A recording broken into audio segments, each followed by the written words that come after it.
Прямой эфир телеканала «Якутия-24» продолжает выпуск новостей. В студии Валерия Наумова. Здравствуйте. Коротко о главных темах к этой минуте. Глава МЧС России Евгений Зиничев прибыл в республику. Он проведет совещание и оценит своевременность принятия профилактических мер по лесным пожарам на местах. Глава Якутии поручил усилить контроль за соблюдением мер безопасности добровольцев, участвующих на тушении лесных пожаров. В вахтовом поселке Накын устанавливаются новые технологии. Расскажем об этом подробнее.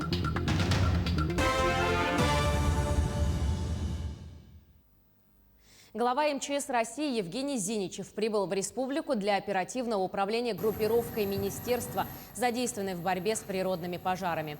Он проведет совещание по выработке дополнительных мер по стабилизации обстановки и оказанию всесторонней помощи якутянам. Министр также оценит своевременность принятия профилактических мер по лесным пожарам на местах. Безопасность людей – это главный приоритет. Глава Якутии поручил усилить контроль за соблюдением мер безопасности добровольцев, участвующих на тушении лесных пожаров. Руководитель, отвечающих за тушение пожаров и работу добровольцев, Айсен Николаев обещал обеспечить и контролировать безопасность людей на местах. Особенно быть предельно внимательными при задействовании добровольцев, которые не являются профессиональными пожарными и спасателями. Надо понимать, что безопасность людей на пожаре – это главное условие при работах по тушению. И здесь ответственность и руководителя тушения пожаров, и руководителя непосредственно тех ведомств, которые проводят работы по тушению пожаров, очень велика. Особенности это касается добровольцев, людей, которые не обладают профессиональными знаниями по тушению пожаров. Но вместе с тем хочу еще раз подчеркнуть, что мною дано поручение, чтобы профессиональные наши спасатели, профессиональные лесопожарные проводили вот как раз полный инструктаж, в первую очередь для добровольцев, которые тушат пожары. Добровольцы у нас есть. На сегодняшний день порядка 300 человек вот сегодня прямо работают на тушении пожаров в республике.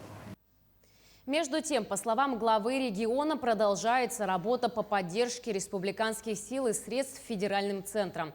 Как отметил Айсен Николаев, по прямому поручению Владимира Путина идет усиление сил и средств, задействованных для тушения лесных пожаров.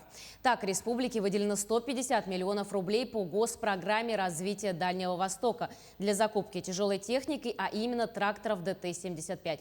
Минувшим вечером в регион прибыли 200 военных МЧС России. Формируются новые нормативы для увеличения финансирования лесоохраны из федерального бюджета на следующий год и далее.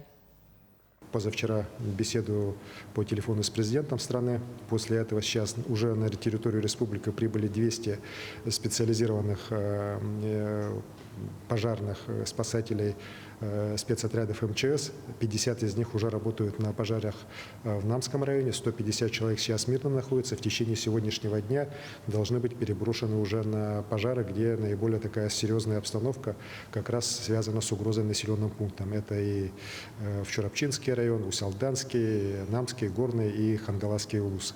Мы также сейчас получаем уже дополнительную помощь по линии авиации. Я обратился к министру чрезвычайной ситуации Зиничеву с просьбой усилить вертолетную группировку с ВСУ, с водосливными устройствами, чтобы их у нас было больше. Такое решение, мы надеемся, уже принято, и в ближайшее время вертолеты должны сюда прибыть. Сегодня утром видимость в аэропорту Якутск составила 700 метров, видимость в аэропорту Мирный – 600 метров. Сегодня из Якутска вылетело 18 рейсов, 11 по центральным направлениям, 7 по местным. Задержано 13. В целом, в течение текущего дня планируется к выполнению 23 рейса. В настоящее время есть задержки по причине низкой видимости в аэропорту Якутск. Также в условиях ограниченной видимости из-за задымленности сегодня по маршруту Якутск-Нижний Бестях ходят 11 единиц паромов с усиленным экипажем. К другим темам – ремонт дорог. На 14 объектах в рамках нацпроекта «Безопасные и качественные дороги» завершили в столице региона. На сегодня уложено почти 30 километров готового покрытия, что составляет 42% от общего количества ремонтных работ текущего года. Из 36 вводимых в этом году объектов работы по укладке дорожной одежды завершены на 14 объектах. В план по строительству, реконструкции, капитальному ремонту и ремонту дорог на территории Якутска в этом году вошли 44 объекта общей общей протяженностью свыше 59 километров. Из них 8 переходящих объектов протяженностью более 11 километров.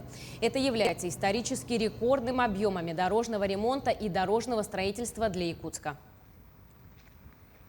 В Нерюнгри после снятия некоторых ограничений, действующих в период распространения новой коронавирусной инфекции, в соответствии с пунктом 5 статьи 2 Федерального закона номер 215 на проведение совместных рейдов на дороги района вышли сотрудники отдела ГИБДД, налоговой инспекции и служб судебных приставов. Продолжат наши коллеги. Такие совместные рейды проводятся в отношении крупных должников, не исполнивших в установленный срок обязанность по уплате имущественных налогов физических лиц, в частности, транспортного налога. На сегодняшний день в Нерюнгринском районе общая задолженность по транспортному налогу у физических лиц свыше 29,5 миллионов рублей. Уважаемые налогоплательщики, если вы не хотите негативных последствий в виде ареста вашего имущества, призываем вас оплатить долги по налогам, урегулировать числящуюся задолженность путем ее добровольного погашения. Проверить и оплатить образовавшуюся задолженность можно одним из нескольких способов через мобильное приложение «Налоги физических лиц», на сайте ФНС России в личном кабинете налогоплательщиков, в банкоматах и банковских мобильных приложениях в разделе «Поиск задолженности по ИНН» и в личном кабинете на сайте госуслуг в разделе «Налоговая задолженность». Узнать, находится ли ваша задолженность по налогам на исполнение в службе судебных приставов, можно посредством банка данных исполнительных производств на сайте ФССП России. Рейдовые мероприятия проводятся на постоянной основе в целях обеспечения снижения задолженности по имущественным налогам физических лиц, а также для повышения уровня эффективности применения мер взыскания в отношении должников. Екатерина Павлова, Захар Головин, Нерюнгри. Молодежный отряд ДНД в Амгинском Улусе впервые был образован в 2006 году. Вот уже 15 лет ежегодно отряд из 12 человек помогает участковым в рейдовых мероприятиях. Дружина в составе 6 человек с 1 июля начали первый сезон работы. Второй сезон начался с 1 августа. Дружинники – это в основном студенты с активной жизненной позицией, которым не безразлично состояние общественного порядка на улицах родного села и готовы оказывать помощь полиции. Функционирование отряда осуществляется по муниципальной целевой программе «Профилактика правонарушений в Амгинском наследии». 12 студентов по сезон 1 месяц, 6 студентов добровольных дружин у нас вот приходят с 2006 года. Они вот каждый вечер с инспекторами ГИБДД, инспекторами по делам несовершеннолетних и с уполномоченными участковыми ходят в рейды, в патрули. Они вот помогают нам в качестве понятых. С излишками воды в водохранилище вахтового поселка Накын помогут справиться новые технологии. Сейчас там тестируют системы очистки, гидроизоляционное полотно и геотубы – это контейнеры. Подробности у Марии Флоренце. Лабораторные мензурки, пипетка для забора проб и различные реагенты. Все это необходимо Наталье Кулинич, заведующей лабораторией Института Якутник-Проалмаз, для испытаний и анализа технической воды после очистки. Вода наших водохранилищ будет очищена до норм, установленных для водоемов рыбохозяйственного назначения. И вода будет, очищенная вода будет направляться в эти водоемы без ущерба нашей окружающей среды. При обратном осмосе, так называется один из методов очистки, под давлением раствор проходит через полупроницаемую мембрану. При этом перегородка не пропускает некоторые растворенные вещества. Эту методику используют с 70-х годов для опреснения морской воды. А вот при электродиализе вода очищается под действием электрического тока. Этим способом также получают питьевую воду из морской и фильтруют от радиоактивных веществ промышленные стоки.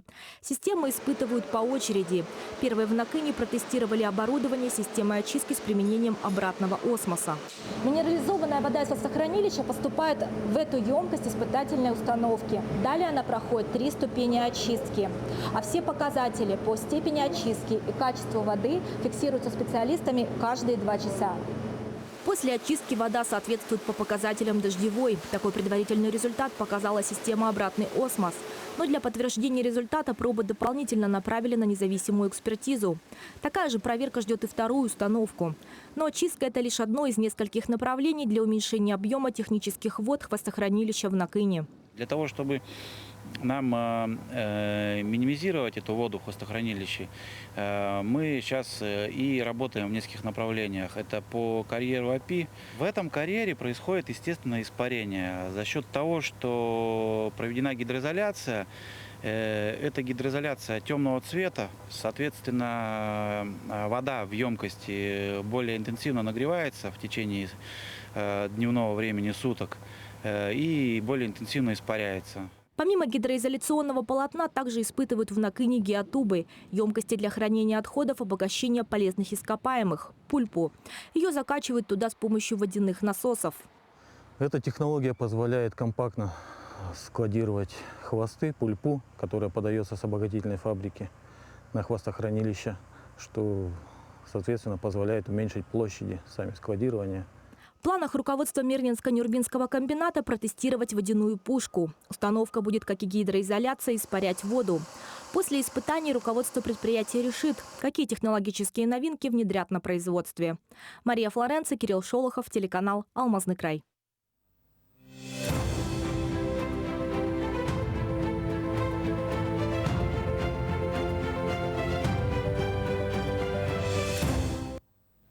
Механизм «Мобильный избиратель» дает возможность избирателю проголосовать на выборах, если место его нахождения в день голосования не совпадает с местом его регистрации и находится в пределах избирательного округа.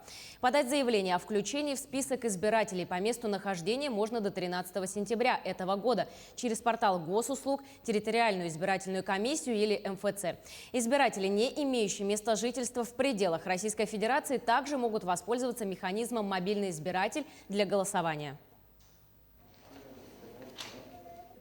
В Туапсинский район прибыли 20 школьников из края вечной мерзлоты. В Орленке стартовала новая 9-я смена. У гостей Всероссийского центра будет возможность встретить новых друзей и вдоволь накупаться в море. Напомним, 20 детей из пострадавших от огня Намского и Горного района отправили отдыхать в лагерь «Орленок». Там они пробудут 21 день. В течение нескольких суток, благодаря работе ведомственных организаций и правительства республики, удалось оперативно восстановить документы, приобрести билеты и организовать перелет группы. По словам сопровождающих детей, представителей управления образования Горного района, сейчас ребята чувствуют себя хорошо и настроены на отдых. Давайте идите быстро сюда, мы с вами сфотографируемся. И я ему пошлю фотографию, что вы наконец-то уже у нас в Орленке. Вы рады? На этом у меня все. Мы следим за развитием событий. Оставайтесь с нами.